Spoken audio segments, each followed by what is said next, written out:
try it again. It's counting down, slowly but surely, counting down. Let's take two. Little internet issue today. That's okay. Ready for Rain Reborn, the Kansas City Monarchs. Are you ready? I'm ready. You ready? We're all ready. Here we go. 3, 2, 1. Let's try it again. Roll the open.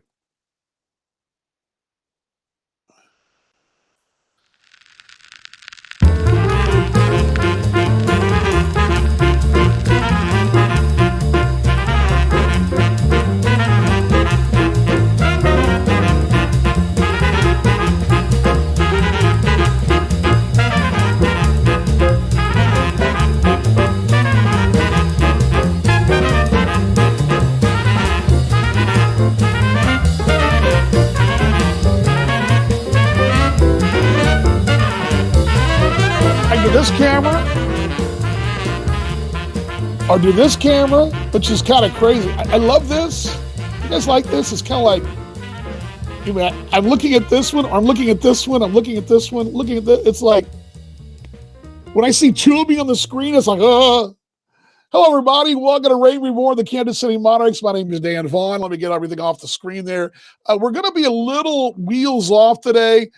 First off, I apologize for being late. Not sure where you're watching us from. Love to hear where you're watching us from. Perhaps they're in Kansas City. I'm here in Texas where we had an ice storm. I don't know if that's the reason why the internet's a little dodgy today, to borrow an Australian term, but that may be going on. So I'm kind of doing things a little slower today than usual. We'll get through it though, okay? Going to get right through it, so bear with me. Usually it's a little more transitions, kind of smooth, but because of the internet thing today, I'm going to kind of slowly, it's like walking on ice. We're kind of walking on ice here. We're kind of tiptoeing out there and, making sure. That's what we're doing today. WD-40, my lovely wife, Gay Marie, was walking the dog this morning, very much like that. So, anyway, glad you're along. The show is Rain Reborn with the Kansas City Monarchs. My name is Dan Vaughn, voice of the Monarchs. I'm glad you're along. And we close out our final show of February. Yeah, we're going to go to March, which normally means spring training. Pitchers and catchers are already there, which we're watching the highlights from Surprise. Well, not so much this year, although the minor leaguers, they are there.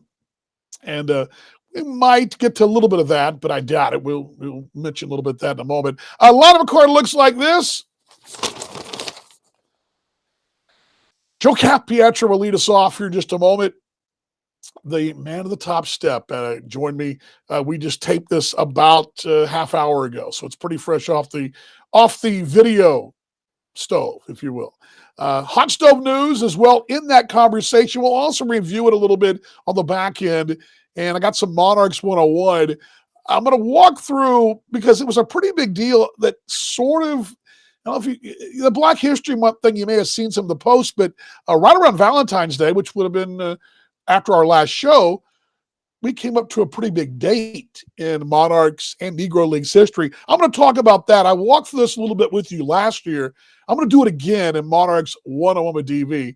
And for you folks watching on video, you get the bonus content on our flashback moments on our podcast edition of this show, which will be dropping overnight. So wherever your podcasts are going. So again, I mentioned I'm going to have to do a little bit of moving around here. We start things off usually with my 2 good minutes. So give me just a moment to kind of load things in here. And as always, I want to hear from you. What's going on? You have questions, comments, anything about the Monarchs, I'm right here for you. I'd love to hear what your thoughts are. A lot of really good things going on. My theme, and I think you're going to hear it a little bit in our conversation with Joe, it's Monarchs 2.0. And if that's the case, if this is 2.0 from last year's championship club, you got to feel pretty good going into the 22 season. We'll get to that as well. But your questions, comments, love to hear from you. Got a little time to make up. We did start late, so we started a little bit later, but I got to dive right in as DV gets a little long-winded. It's 2 good minutes of DV. And before I put the clock up, I want to play something for you. So give me a moment to screen share this with you. This is something that was posted on our channels, a couple of days ago. And it really touched me. So if you'll give me a moment to put this up here. Got to find it though first. Give me just a moment. There we go. There we go. Okay, I'm going to share this with y'all. This is something that we posted maybe Monday. I think it was Monday. Yeah, it was Monday. I'm going to go ahead and play this for you, and then we're going to do 2 good minutes of DV before we jump into Joe. So I'm going to go ahead and put this up on the screen. Full screen it right here. This is what I want to play for you first and foremost. So hear this. Hello, I love your outfit. Let's go,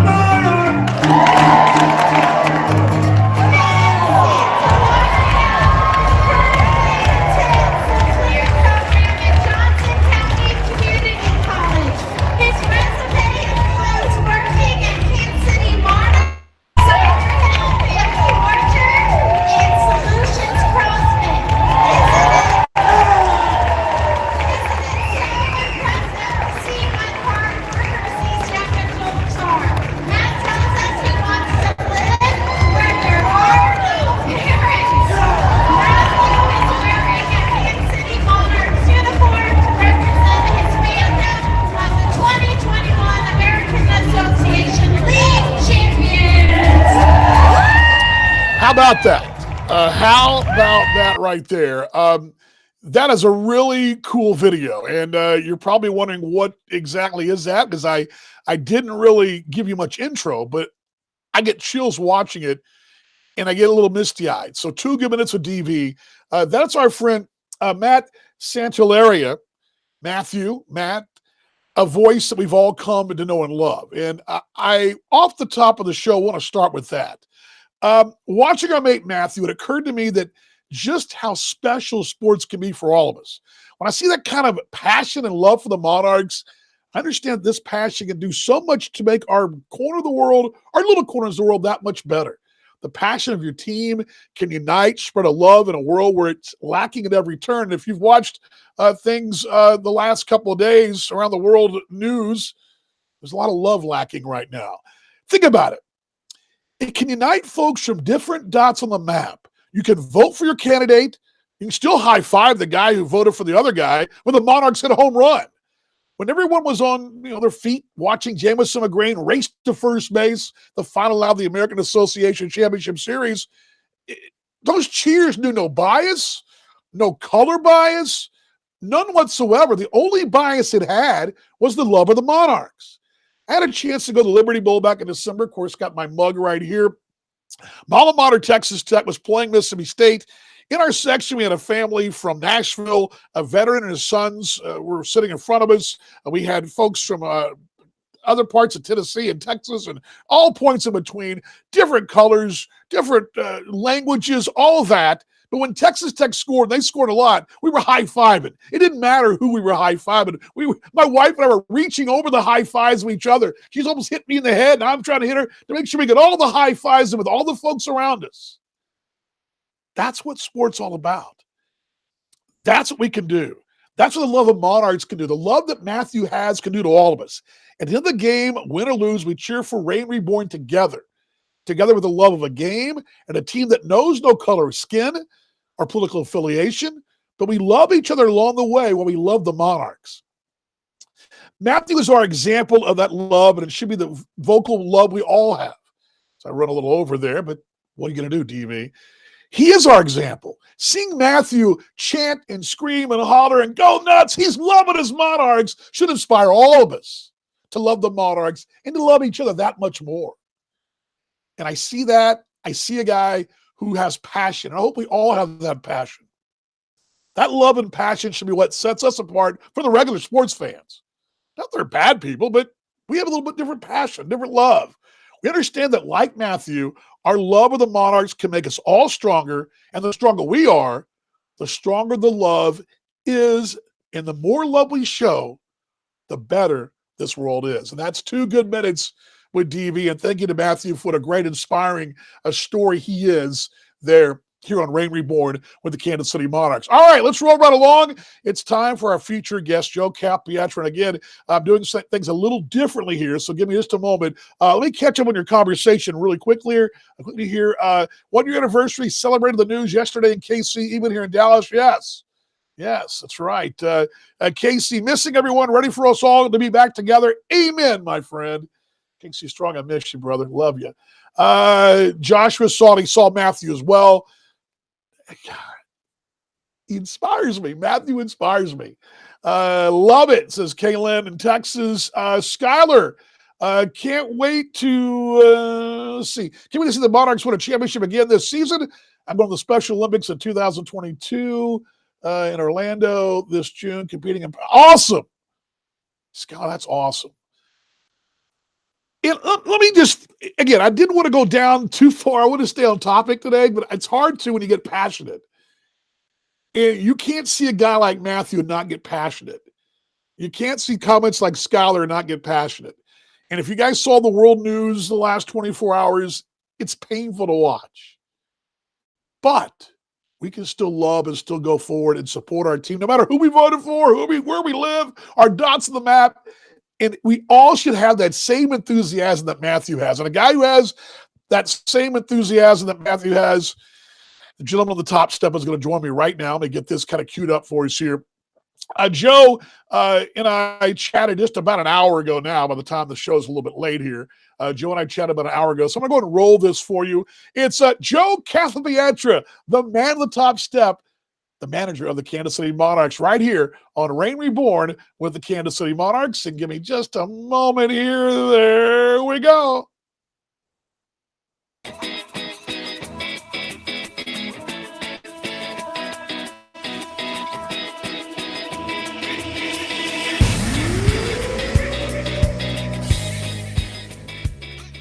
Reign Reborn with the Kansas City Monarchs continues. And joining us on the show, the man of the top step, manager Joe Capietro of your Kansas City Monarchs. Joe, first off, I love the jersey. A little background on that one. Looks like a Satchel Paige throwback.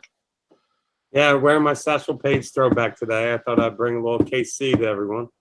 Looking good, looking good. Well, things in KC, at least hot stove-wise, are going pretty good, I would say. Headline, yesterday, later in the day, and of course, may have seen it on our social media channels, the guy I called the glue, Darnell Sweeney, is inked and ready to go. Got to be fired up to get a guy like Darnell Sweeney back. Yeah, I mean, we were happy. We were happy to get it done, and you know, Darnell's excited to be back, and he's ready to go. I call him the glue. He's one of those glue guys. I mean, he just seems to. That's the best way I describe him. What makes Darnell Sweeney so special as a ball player? Oh, he's steady. Every day. You know what you're going to get with him on and off the field. He's a family man off the field. He's steady on the field. He's middle of the lineup guy. So he doesn't like coming out of the lineup, that's for sure. So every day, you know where you're going to pencil him in, and he doesn't come in, the office and one day's off. So you know what you're going to get every day from him. Versatility too. You got to have that. We talk a lot about the things you need for your roster makeup, but a guy that's versatile, who also can deliver the kind of production he gets at the plate. You can kind of pencil him in anywhere, can't you? Not anywhere, but you got some places to play him. Yeah, I mean, you can play him. I mean, you can play him third, short, second. You can play him at first. You can play him anywhere in the outfield. I mean, pretty much anywhere on the baseball field. So he is that kind of guy. And, when you have a limited roster, you could put him anywhere, on any given day. He's that kind of guy. Emmanuel Isabel homered his first pitch he saw at Legends Field. He also was a headliner week before, I guess Valentine's Day present for the fans. Got a power bat right there, a guy that delivered in such a short sample size. Walk us through that signing, just how big that was for the roster. Well, when we picked him up last year, he was that bat. We did not think that he was going to make the contact that he did when we acquired him. We knew the power was going to be there. the contact was a question mark. He made more contact than we thought, you know? So when the contact was there with the power, that was a surprise, a pleasant surprise. So then we were like, whoa, we have something here, you know, we have a guy that could hit, you know, for some average with power. And, you know, when you hit 10 home runs in a month's period of time, that's, you know, producing some stuff. So we're happy to have him back, and, you know, we're going to put him out there and see what happens. Now, the roster as it's currently constructed, I did a little piece, I guess it was Valentine's Day. I did a little video montage on my social media channels. I put highlights of Jan Hernandez and Ibanel Isabel together. I was rubbing my hands together like, boy, that's delicious. If they both get the lineup card, that could be bombs away, sir. You're pretty fired up to have those guys in your. I mean, talk about a lineup that's fierce. Just those two bats alone. Yeah, I mean, you know, and we're going to have some other, you know, pieces that goes, you know, that go along with them. So it's little pieces at a time, right. And then hopefully, you know, little steps at a time. Sure, little big pieces at a time. Joe Capietro joining us here on A Rain Reborn with the Kansas City Monarchs. Dan Vaughn with you here on the show. Where are we? I mean, we're tail end of February. Are you ahead of your pace you'd like to be at? Do you like where you're sitting? I know you, and I'm asking this from a fan perspective, so I kind of know what you're going to say. But I want to hear from a fan's perspective. Are we ahead of the game? Are we behind? Where are you as far as putting this thing together going into May? Yeah, I don't think we're ahead or behind. I think, you know, we're right where we're at. You know, it's just we take it as it comes.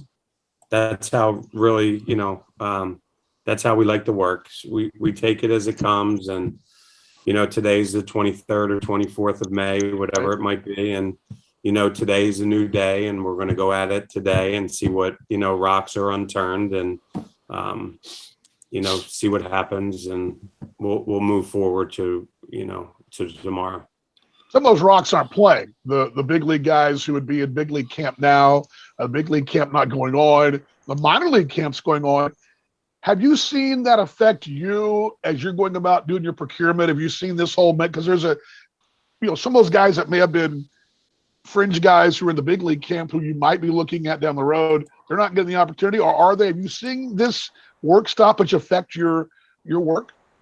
Well, I think some guys are on hold. I think there is a little pause, and there might be some people, some players out there, some agents that are still wondering, you know, when this whole thing gets started, that, you know, their players, their clients are going to get a job, you know, with an affiliate. So, you know, things aren't rolling at a normal cycle. So you are correct in that. So it's a little different right now. So again, to answer your first question, it's just every day is just a new day. So we're just taking it day by day, and letting everything just take its course, and we'll just see how it all plays out. That voice is Kansas City Monarchs manager Joe Capietro. Dan Vaughn with you here on Rain Reborn with the Kansas City Monarchs. The trade for Gunnar, or that you sent Gunnar Groen to the, I believe it was New Jersey, not New Jersey, it was Sussex County. Not so much him in particular, but a young guy like that. We talk about, you know, chasing major league dreams. You want to see guys go to the affiliate ranks, but a guy like that, a rookie. What goes into the thinking to move a rookie like that? Because I know those are valuable pieces. On a trade situation, what are you looking for to make a good trade? Yeah, just with him, we have some good rookies on our roster right now. He's a good young arm. I don't want to bring him in to Kansas City and knowing we have a stockpile of good young arms.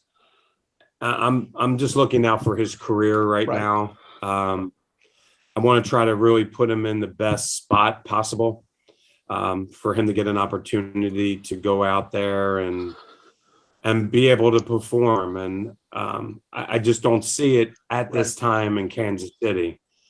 So Sussex County is a good spot for him. It's going to give him an opportunity, hopefully, to showcase his abilities. And he, at this moment, might not be the best spot for him right now. So it's going to give him that opportunity to, and who knows, down the line, Sure. The kid might, be able to prosper by this move.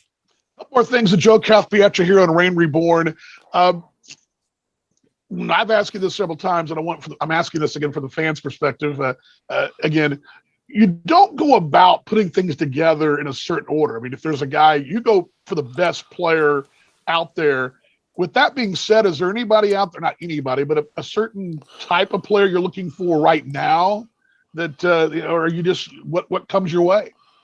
Yeah, just the best player, really. If really an impact guy, if he happens to be a pitcher, position player, if he happens to be an outfielder, infielder, it really doesn't matter at this point. It's early enough in the stage of the game that, we're looking for impact and high quality players.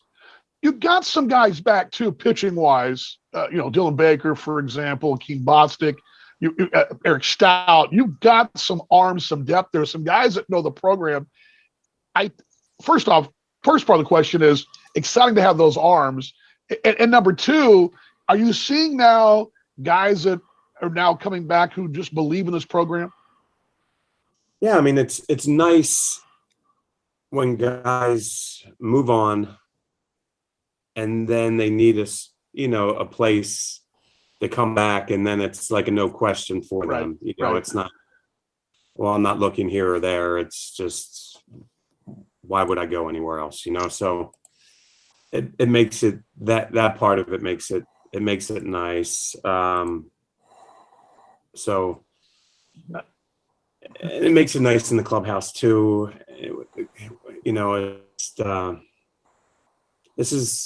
It's building nicely at this moment. So we're all happy. Yeah, you kind of take my next question, but it's exciting for me. I mean, as a broadcaster, as fan, whatever you want to call me, to see the pieces come together. I know you're excited too.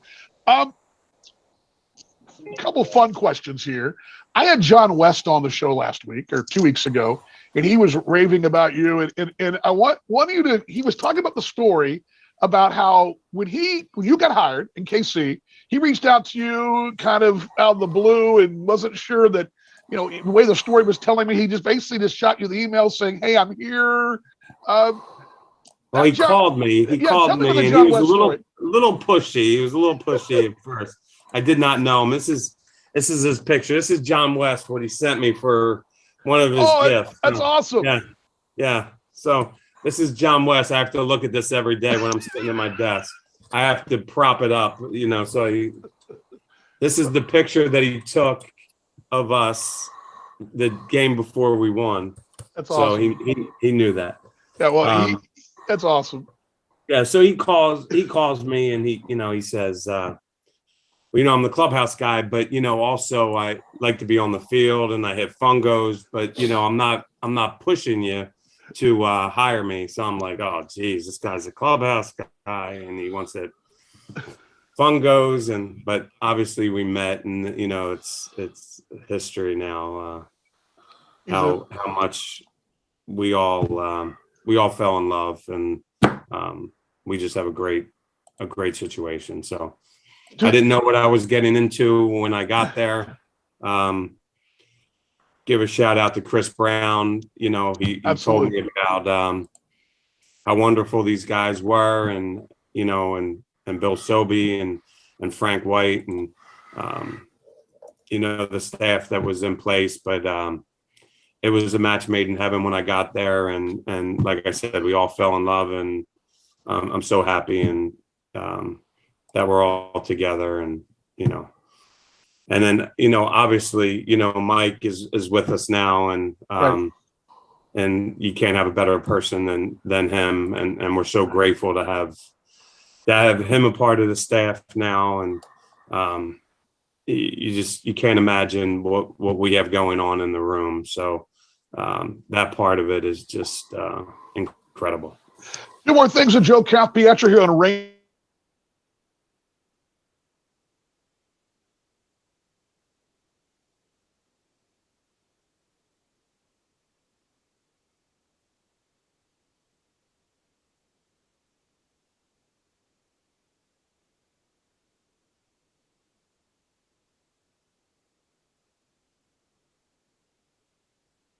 Miss the baseball family? Yeah, I mean, it's today, it's when it's every day. It's baseball's your life, so it's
I believe we lost the interview there, and I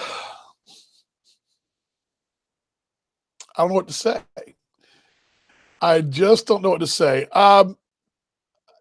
First off, just so you'll know, this interview will be up on the YouTube channel just in about another, I don't know, 15, 20 minutes as soon as I get off this air with this show. I'm really sorry.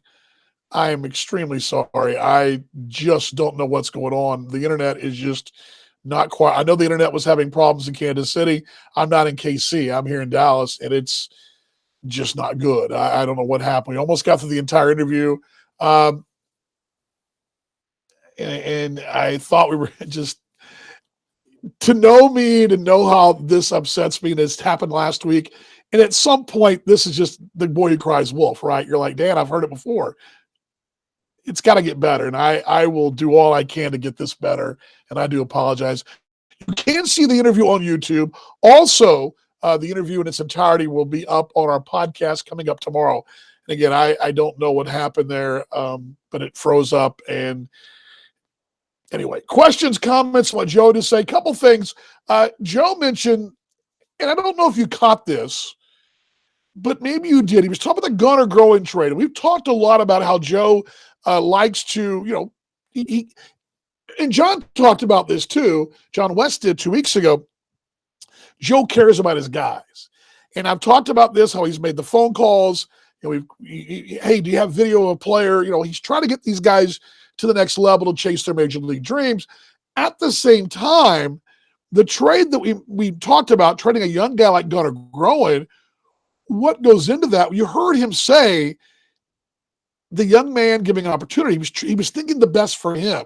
Whether bring him to Kansas City where he might or might not get a chance to make the club or pitch, give the kid a chance to really grow and a chance when opportunities there for him, thinking for his opportunity. And I don't think that was, you may have heard that. But anyway, very good stuff. It's very clear to me. Let's go back to the 2017 season with the old T-Bones. Joe just reshuffled the deck on the 18 season, basically new roster. Sort of was the case in 19 too. A few holdovers, but not many. Of course, the 1920, the 20 season because of the COVID deal, and then last year it's kind of a reset button because you didn't play in 20. You're seeing really for the first time, I think, a Monarchs 2.0. And Joe didn't really say that to me, but you're seeing a lot of guys, and he mentioned to us, a lot of guys want to come back. So a couple of folks had asked me about some guys. Those guys you've asked me about that haven't signed yet, they're clearly in the mix to want to come back. A lot of guys want to come back. So anyway, thank you to Joe Capietro for joining us there on the Rain Reborn with the Kansas City Monarchs. And I do apologize for the technical difficulties. We'll fight through it. Let's roll right along here. We've just talked about this a little bit, but it's hot stove update time. Let's bring that up for you there. And we'll go in reverse order because it's big stuff. I mentioned Darnell Sweeney. I said the glue. He really is the glue. He's a guy that you can count on to just about play almost every position. Joe mentioned third, short, second, the outfield. Darnell is such a valuable piece of this ball club. Family guy. I can tell you, my wife and I was at 2018 when Darnell was with the ball club then. Had a chance to go to one of the host families' Sunday barbecues after the game and see Darnell and his wife and his kiddo. And he's such a family guy. I can't tell you how many times on the road I would see him and Casey Gillespie, who are both roommates and both married, and were just sort of like the elder statesmen of the ball club, kind of the guys that were that, and I'd see them, at lunchtime together. And I kind of joke about, you guys up late last night, because being the married guys, they're shutting it down early, and they kind of always got a kick out of. I said, you're joining my club. The broadcaster, old guy, married guy, but they relished that. And Darnell, very proud of his family time, very proud of his family. And you heard Joe mention that as well. Darnell, some numbers quickly. 97 games last year, second in games played, 76 runs. He tied the team lead there. 100 hits, one of 4 Monarchs with 100 hits last year. 28 doubles led the team. 19 home runs, was second, and his 22 stolen bases led the team. Those Ronald McDonald House stolen bases for Darnell Sweeney. Sweeney again. You think about all the things he's done for us over the years, and really, how about this little montage of highlights of Darnell Sweeney? I thought I'd give this to you as well, just a little something that, I don't know, kind of maybe get me fired up, maybe get you fired up as well. How about a Darnell Sweeney montage? Let's bring this down. And I'll go ahead and give you in just a moment. It's loading in its anticipation here, but a little Sweeney highlight reel, because I think it's important to realize not only is he hitting long balls, base hits, he's also great defensively, stealing bases, and he really sets the tone both defensively and offensively. And don't discount the fact the young man played in the big leagues as well.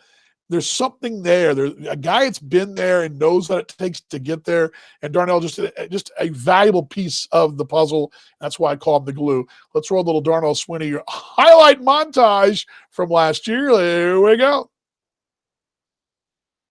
4-0 Lincoln, the 6th. Sweeney hits one out towards center field. All day drifting back, still going at the track. That ball is gone. That's a solo home run for Darnell Sweeney.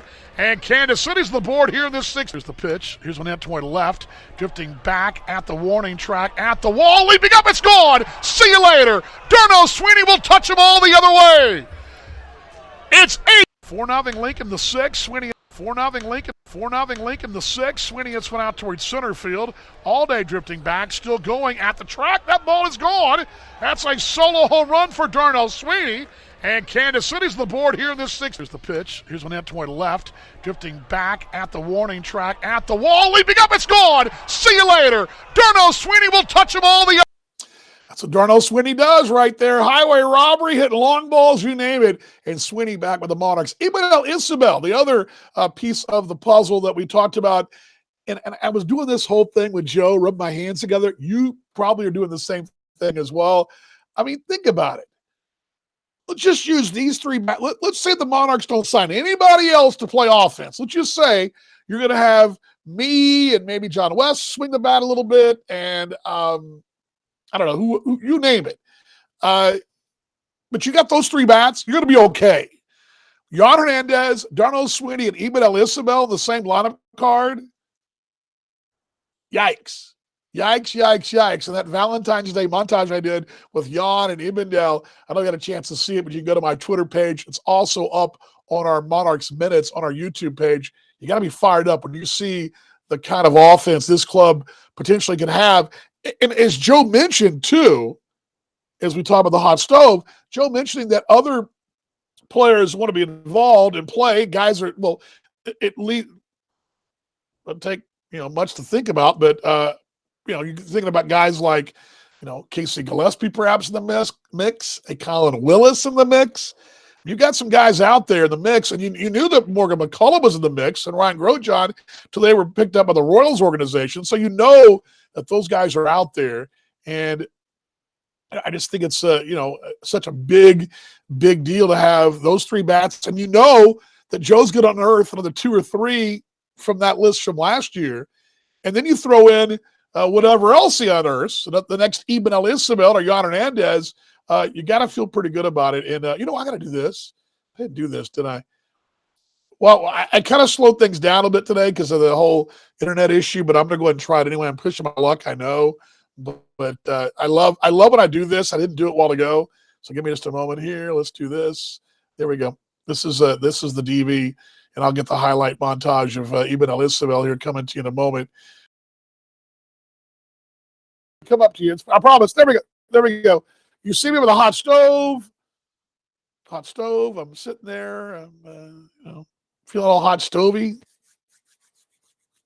There we go. Hey, how about this? You got to be fired about Eben El Isabel. Let's check out this little montage from last year. Deal is hit out towards center field. That's pretty well hit. At the warning track, at the wall. Welcome to Kansas City, my friend.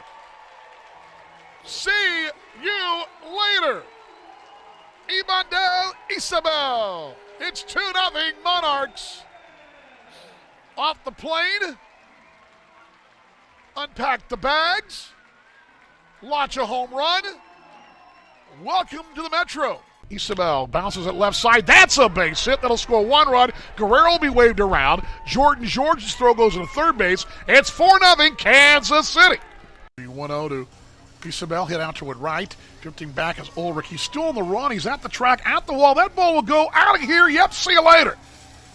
The other way for Eben El Isabel. Kept carrying and carrying. See you later. 2-run home run. He will touch them all. Monarchs 4, Canaries nothing. Here's one hit out toward left center field. That's pretty well hit. On the run, at the track, and at the wall. That ball is gone. See you later. A solo home run for Eben El Isabel. He's gone yard again.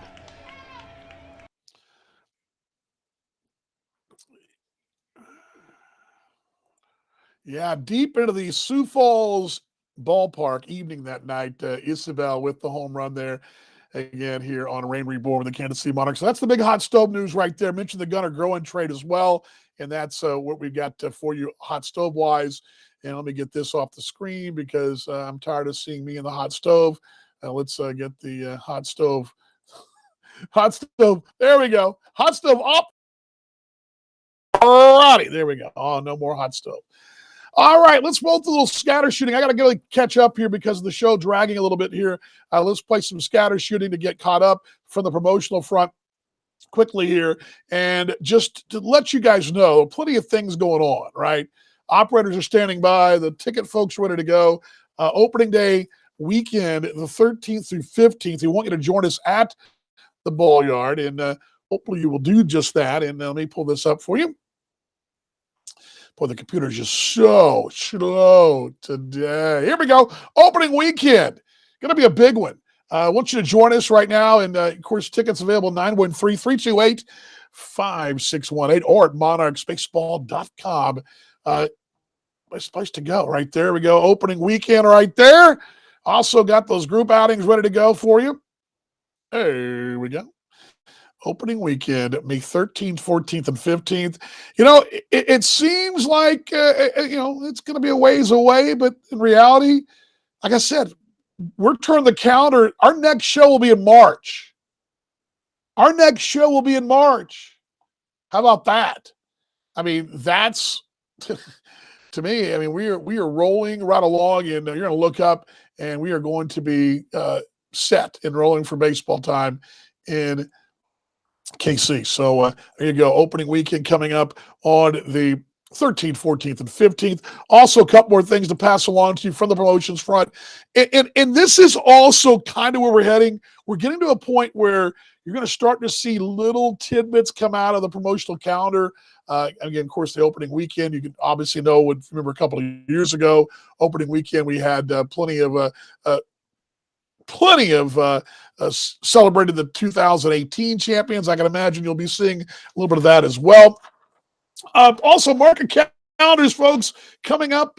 This is as my script fell on the floor, so I'm kind of looking at the floor. Single game tickets, they're on sale now. Single game tickets, March 15th for the Wyandotte County residents and NLBM members. March 17th for the general public, as that's coming up for us there. Again, check that out at monarchsbaseball.com as individual single tickets. That's going to be coming up in 2 weeks. 2 weeks from, will that be 2 weeks from? I got to do my math here. 2 weeks from, well, you get the idea, right? Because we're not actually into March until Monday. So that'll be what I'll just quickly tell you. The 2 weeks is going to be so Monday, right? Tuesday, right? Tuesday. Yes, Tuesday the 15th. 17th is a Thursday. So there you go. And I will be on vacation then. So coincidence? No coincidence at all. One more piece of information too. I was talking to my wife about this. We were out at Globe Life Field over the weekend watching the college baseball out there, and we were talking about concessions and volunteers, how they use it at Globe Life Field. A lot of big league clubs do this. You too. You can do the very same thing.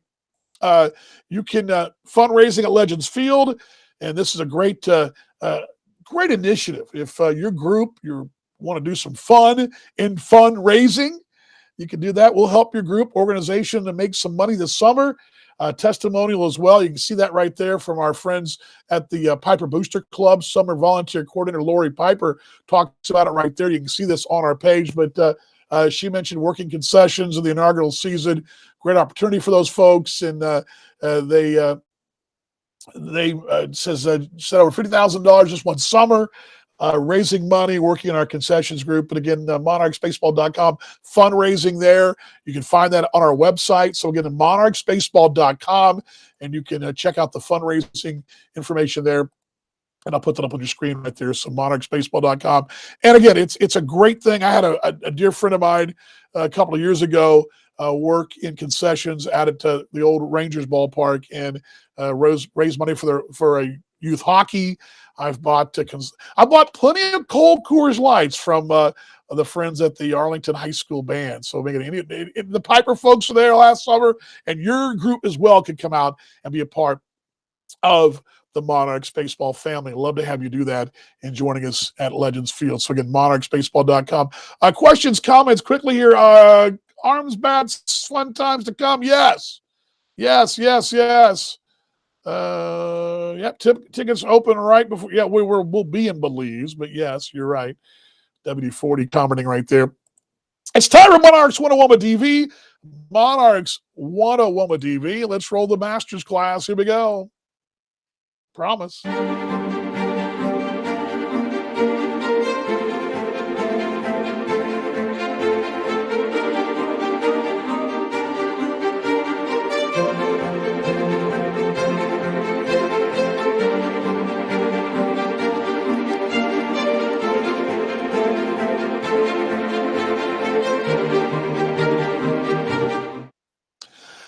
I thought it was important because Valentine's was 2 weeks ago. The 13th was actually the anniversary of the founding of the Negro National Leagues there in Kansas City.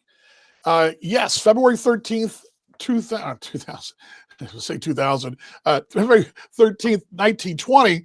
And I'm going to we brought this book up a lot last year. The Kansas City Monarchs, Champions of Black Baseball, Janet Bruce. This is the textbook, I believe, should be your first textbook on the Monarchs 101s. This is where I don't get all the information, but I get a little bit. Also, there's other books on the Ball Was White is a great book, but this one right here, we discussed this last season in the off season, and I kind of blew through the history, but I want to go back again and revisit that historical day. I don't think we realize as a fan base just how fortunate we are to have part of the Civil Rights Trail there, being the Negro Leagues Baseball Museum and the Paseo YMCA, located up the street, of course, back in 2006. Buck O'Neill, before he passed, they were having a huge initiative to help restore the YMCA back then. I did a couple of little archival digging up, and they really restored that place and turned it into just another part of the museum, really, and the Buck O'Neill Educational Center there. It's important to note that not only the Monarchs' history in the pecking order of the Negro Leagues, but the league history in our city. And I think it's important for you to know and fans to know that the league, the original Negro Leagues, now there were a lot of little factions around the turn of the last century.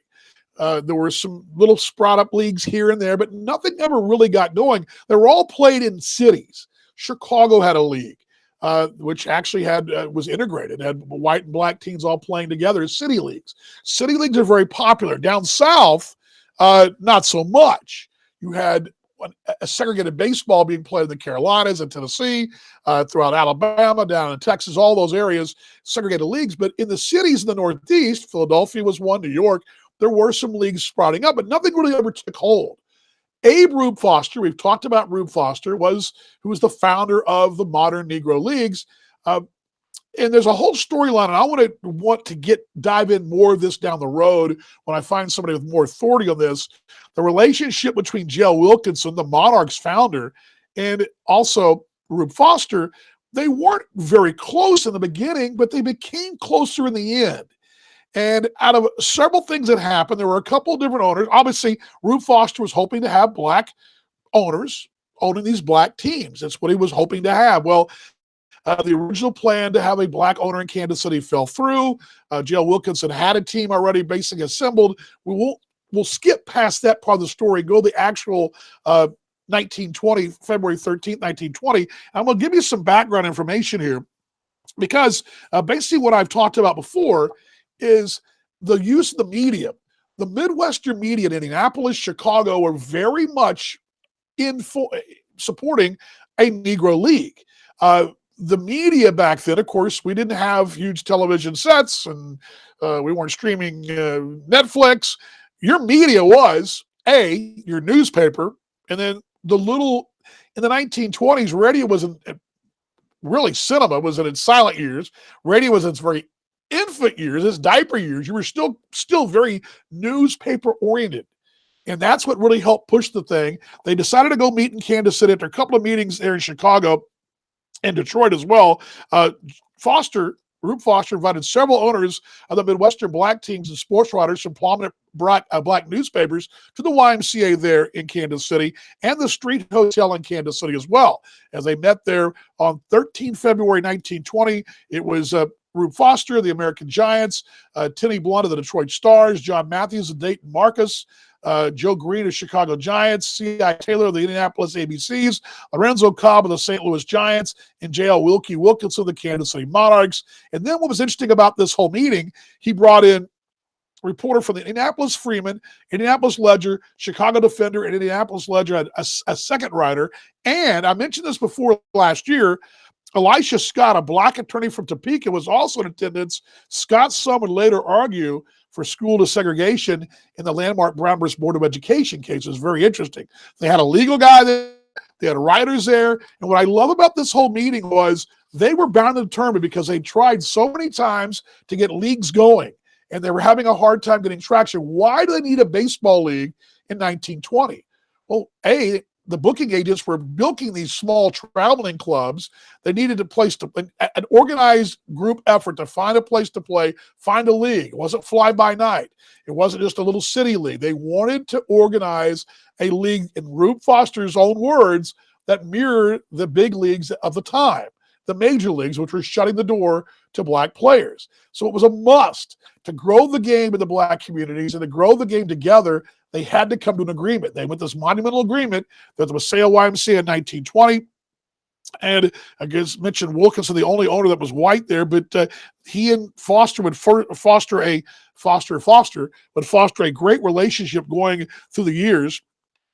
And the interesting note about that whole meeting is that they came up with a constitution. Managers and owners would be fined for ungentlemanlike conduct. That teams could not take a team off the field in the middle of a game for protest. Ball players were to conduct themselves properly. Jumping from team to team was forbidden, but that may have been the biggest thing. At that time, players jumped from team to team. Whoever had the big bucks is who they go to. And these little independent teams in the East and in Chicago would just pay somebody to come play for them and just basically pilfer whoever the good players were. The league structure was hoping to remedy that.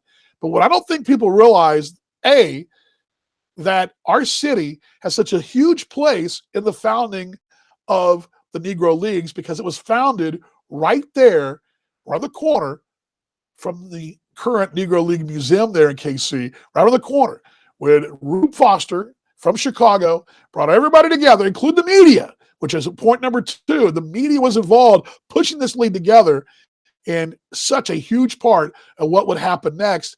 Those glory years, the Monarchs, only happened because Rube Foster and Wilkinson and others and reporters all got together there in Kansas City and decided to start the Negro National League in 1920, February 13th, 1920, at the Paseo YMCA, which at one time was run down and needed major overhaul. And it's been overhauled since then, and a great facility now and a great monument to not only baseball, but also civil rights in that civil rights trail there in Kansas City. And that is your Monarchs 101 DV, the master's class.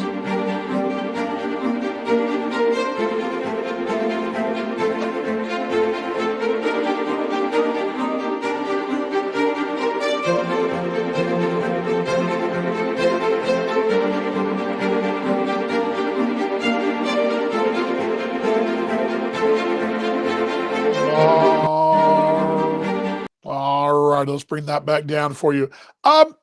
Closing the show out. First off, the podcast will be up in just a few hours. The interview with Joe Capiatro will be up on YouTube as well. Last call for questions and comments. Last week, I had the chance to make a road trip of sorts, and I realized that I was not the only Kansas City celebrity to attend the event I went to. I went to the Texas Tech Baylor game there in Lubbock, and let's just show you who I was sitting with there at the game. I'll go ahead and play this for you. Here we go.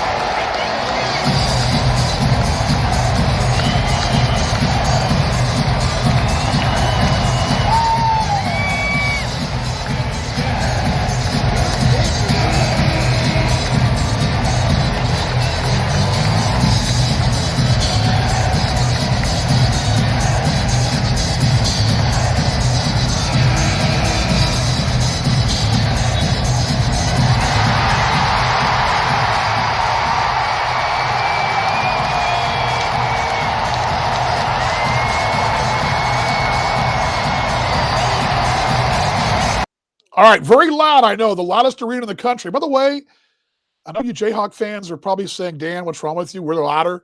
I couldn't hear the PA guy. But you notice right there, when Patrick Mahomes was there. Well, he was there representing the city of Kansas City. A lesser-known individual was there as well. That'd be yours truly. Granted, I kind of joked to the I joked to the Uber driver and also my daughter that I was the second most well-known Kansas City celeb there, because I don't really think I'm a celeb, but you get the point. But there you go. Proof that I was there. And if you look closely behind, well, you can't see it, but he's there. He's like to my right of my ear there. So anyway, just thought I'd throw that out there. But yes, Monarchs are represented. And by the way, one more thing too. I had a chance to be on my friend Ryan Hyatt show, Ryan Hyatt Raiderland. I spent an hour on the air there in Lubbock last Thursday, a week ago.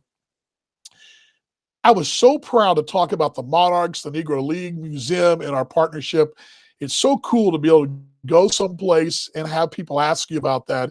That was something I didn't have a chance to do over the years back in the day. And I'm really, it's so cool just to be able to chat about that and show that tell that to the folks there in Lubbock. All right, let's bring this down because I'm tired of looking at my face. How about that? Don't forget, 2 weeks from now, 2 weeks from Thursday, we'll be right back at it again. I'm working on perhaps, I say perhaps, a guest that we talked about, well, not a guest, a person we talked about today to be our guest. That's the plan. I was going to reach out, but my internet was having some issues, and I thought, well, maybe I just better go ahead and get this internet going first. Thank you very much, Mom. Appreciate your kind words. And the internet sort of cooperated till the very end, so I do apologize. I apologize for being late. We will work it out. I may have to get a new laptop. I don't know what's going on. But again, the podcast will be up. We'll have more of the Monarchs history as well as a Monarchs flashback moment, Joe's interview as well. And then 2 weeks from today, back at it again. Perhaps I'm going to tease. This guy's hit a lot of home runs, I'm hoping. Have him on the show in 2 weeks' time. By the way, let's do the camera again because I only used it once, but let's do it again.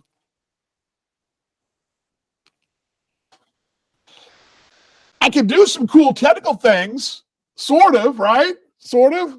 Let's hide this one. Let's do this one. I can do some cool technical things once in a while and move things around, so it's kind of cool. But anyway, thanks for stopping by.